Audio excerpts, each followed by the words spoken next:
other, and we got up to a really high altitude, including all the wheelchair users that we took who assisted as well, trying to push themselves along, and we were all exhausted on that one, but that was probably one of the highlights of that trip. Yeah. Yeah, but there were sound like some really good memories. What about the difficulties, some of the hardships you faced? Oh, the difficult. We deliberately try to make sure that the trips bring challenges, and if things are going too well, we will create challenges. For example, in New Zealand, we turned up to sleep in a hostel, and it was all great big double beds and fresh linen, and we felt it was a little bit too easy for everyone. So we slept on the marble foyer floor as a whole team, just to challenge really, because it was getting a bit easy.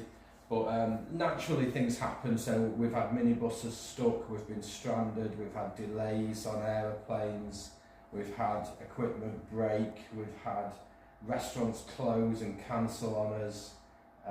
So all these little things are about how we deal with them as a group, and how each individual can then bring something to that team, so that we can overcome these barriers, and we can achieve amazing things together, and have done.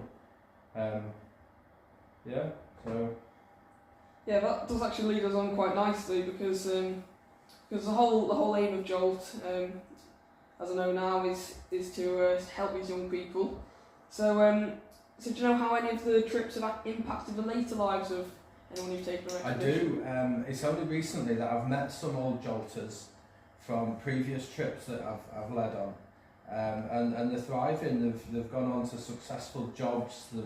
They've become very independent, and they've kept in touch with JOLT, which tells us a lot. They want to come back and help the kind of teenagers who are going on the next trip, and talk to them and help us get a real good team together for the next one.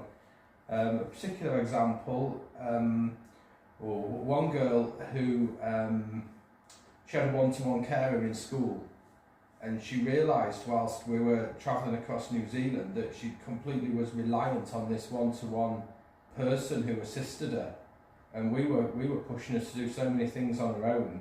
When she got home, she actually made her carer redundant, and used the money that she had that funded the support, and moved into a flat independently, so that she could get ready for going off to university, which she then did. Wow, brilliant. So what would be the future for JOLT? Because I know you're going on another trip, aren't you? Yeah, the future for JOLT. So summer 24, we are heading off to Vietnam and Cambodia, and doing our first trip since COVID and all the limitations of travel. So everybody in the charity is really looking forward to getting a really successful trip up and running again this summer.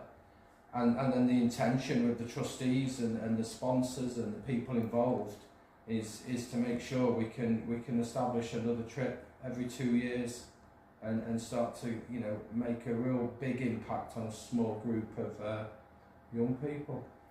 Sounds like an incredible charity and some really good experiences. Good luck in Vietnam and Cambodia. Thank you for your time. Thank you very much.